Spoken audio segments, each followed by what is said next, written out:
Media நேயர்கள் அனைவருக்கும் நம்ம இறைமகன் இயேசுவின் நாமத்திலே தோத்திரங்களை ஏறெடுக்கிறேன்.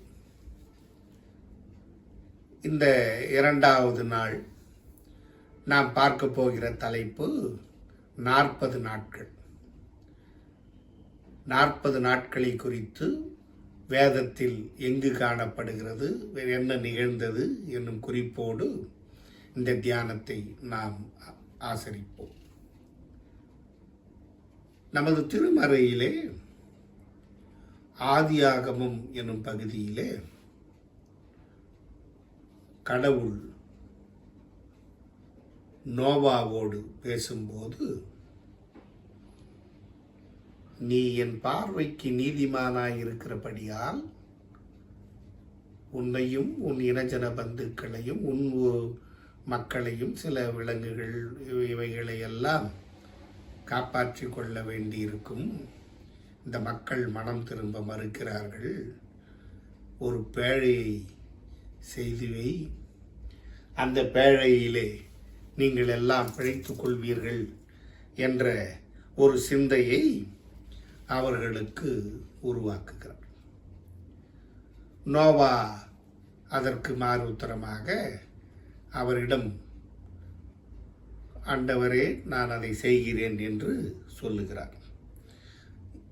7ஆம் அதிகாரம் ஆதியாகமம் 4வது வசனம் இப்படி சொல்லுகிறது: இன்னும் 7 நாள் சென்ற பின் 40 நாள் இரவும் பகலும் பூமியின் மேல் மழையை வருஷிக்க பண்ணி நான் உண்டாக்கின ஜீவ ஜந்துக்கள் அனைத்தையும் பூமியின் மேல் இராதபடி நிக்கிரமம் பண்ணுவேன் என்றார்.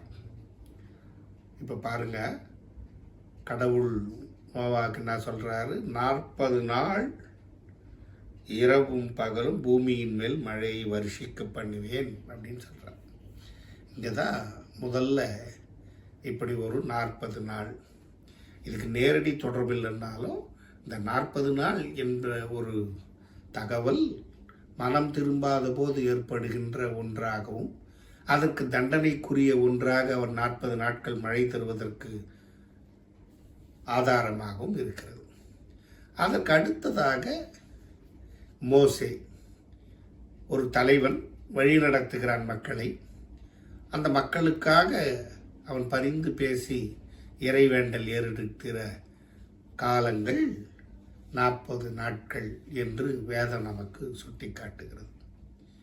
அதே போல எலியாவின் ஜெபம் 40 நாட்கள் தொடர்ந்து இறைவனோடு எலியா மன்றாடுகிறார், ஜெபிக்கிறார். அதற்கு அடுத்ததாக யோனா என்ற பகுதியிலே நாம் இந்த 40 நாட்களை காண்கிறோம். யோனா 4 அதிகாரங்களை கொண்டது. கடவுள் நினிவே மக்களை மனம் மாற செய்வதற்காக யோனாவை அனுப்புகிறார். அப்போ யோனா நகரத்தில் பிரவேசித்து, யோனா 3ஆம் அதிகாரம் 4ஆம் வசனம், யோனா நகரத்தில் பிரவேசித்து ஒரு நாள் பிரயாணம் பண்ணி இன்னும் 40 நாள் உண்டு, அப்பொழுது நினிவே கவிழ்க்கப்பட்டு போகும் என்று கூறினார். இன்னும் எவ்வளோ காலம் இருக்கு? 40 நாட்கள். அதுக்கப்புறம் நினிவே ஒன்றும் இல்லாமல் போய் கவிழ்த்து போடப்படும் என்று தனக்கு கடவுளிட்டதை கூறுகிறார். அப்பொழுது நினிவேயில் உள்ள ஜனங்கள் தேவனை உபாசித்து பெரியோர் முதல் சிறியோர் மட்டும் ரெட்டு உடுத்தி கொண்டார்கள். இப்போ பாருங்க, யோனா சொன்ன செய்தியை கேட்ட மக்கள் மனமாற்றத்துக்கு உட்படுத்தி கொள்ளுகிறார்கள்.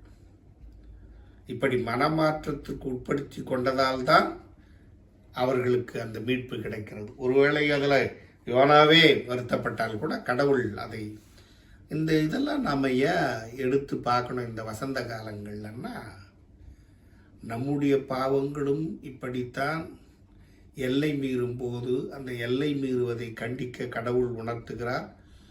அப்படி உணர்த்தும் போது நாம் நம்மை சரி செய்து கொள்ள வேண்டும். அதற்கான காலமாகத்தான் இந்த வசந்த காலம் வருகிறது. இந்த வசந்த காலத்திலே நாம் நம்முடைய பாவங்களை சரி செய்து கொள்ள வேண்டும். இப்போ இதெல்லாம் நமக்கு பழைய ஏற்பாடு தருகிற விஷயங்கள். ஆனால் இறைமகன் இயேசுவே சோதிக்கப்பட்டார்.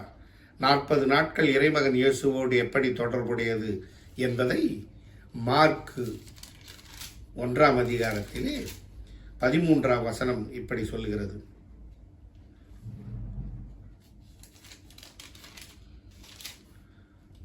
அவர் வனாந்தரத்திலே 40 நாள் இருந்து சாத்தானால் சோதிக்கப்பட்டு அங்கே காட்டு மிருகங்களின் நடுவிலே சஞ்சரித்து கொண்டிருந்தார்.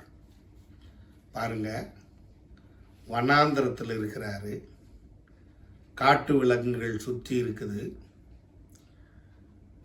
உபவாசம் இருக்கிறாரு, எதுவுமே சாப்பிடல. அந்த காலகட்டங்களிலும் சாத்தான் அவரை சோதித்து கொண்டிருக்கிறான். இவ்வளவு பெரிய உபாதைகளுக்கு மத்தியில் அவர் தன்னுடைய நாட்களை கடத்துகிறார். அந்த நாட்கள் 40 நாட்கள் என்று நமக்கு வேதம் தெளிவாக சொல்லுகிறது. அப்போ நாம் இதுவரை பார்த்த இந்த நிகழ்வுகளிலே முதலிலே ஆதியாகம பகுதியிலே நோவா பேழைக்குள் சென்ற பிறகு தொடர்ச்சியாக 40 நாட்கள் மழை வருகிறது என்பதையும், அதற்கடுத்தது மோசேயின் 40 நாட்கள் அந்த தொடர் இறைவேண்டலையும், எலியாவின் இறைவேண்டலையும், அதற்கு பிறகு யோனா அவர்கள் நினிவே மக்களுக்கு இன்னும் 40 நாள் தான் இருக்கிற, நினிவே கவிழ்ந்து போகும் என்ற எச்சரிக்கையும், புதிய ஏற்பாட்டிலே கிறிஸ்து பெருமானார் தானே சோதிக்கப்பட்டு 40 நாட்கள் ஒரு காட்டு வெளியில், வனாந்தர பகுதியில், காட்டு விலங்குகள் சஞ்சரித்து கொண்டிருக்கிற பகுதியில் சாத்தானாலும் சோதிக்கப்படுகிறார்.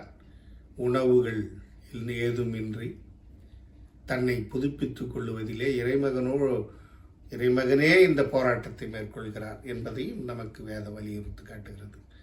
ஆக வேத அடிப்படையில் இந்த 40 நாட்கள் குறித்ததை கண்டது போல, அதன் பின்னர் ஆராய்ச்சியாளர்கள் பின்னடி வந்த மக்கள் இந்த 40 நாட்களை எப்படி கொண்டு வந்தனர் என்பதை கூறுகின்றனர். கிபி 2ஆம் நூற்றாண்டில் வாழ்ந்த ஐரேனியில் என்ற சபை தலைவர் காலத்தில் 40 மணி நேரம் மக்கள் உபவாசித்திருக்கிறார்கள். கிறிஸ்து பிறந்து 2ஆம் நூற்றாண்டு, அப்போ அவருடைய மரணம், அதுக்கப்புறம் நிகழ்கிற நிகழ்ச்சி, இதை ஒரு வரலாற்று ஆசிரியர் குறித்து வைத்திருக்கிறார். அதனால் 40 மணி நேரம், அது மணி நேரம். ஆனால் 3ஆம் நூற்றாண்டில் வாழ்ந்த ஆரிஜன் அப்படிங்கிறவர் உயிர்த்தெழுதல் நடைபெறும் நாட்களுக்கு முன் 40 நாட்கள் கிறிஸ்தவர்கள் உபவாசத்தை மேற்கொண்டதாக அவர் ஒரு குறிப்பை தந்துவிட்டு செல்கிறார். கிரகோரி என்கிற போப் 8ஆம் நூற்றாண்டிலே சாம்பர் கிழமையிலிருந்து அதை தள்ளி சாம்பர் கிழமையிலிருந்து ஒவ்வொரு ஞாயிற்றுக்கிழமை வருதில்லை, அந்த ஞாயிற்றுக்கிழமை நீங்களாக, ஞாயிற்றுக்கிழமை சேர்த்துல ஞாயிற்றுக்கிழமை நீங்களாக 40 நாட்களும் உபவாசமாக அனுசரிக்கப்பட வேண்டும் என்ற ஒரு குறிப்பை அவர் தருகிறார். அப்போ இவர்களெல்லாம் சொல்லுகிற குறிப்பின் வாயிலாக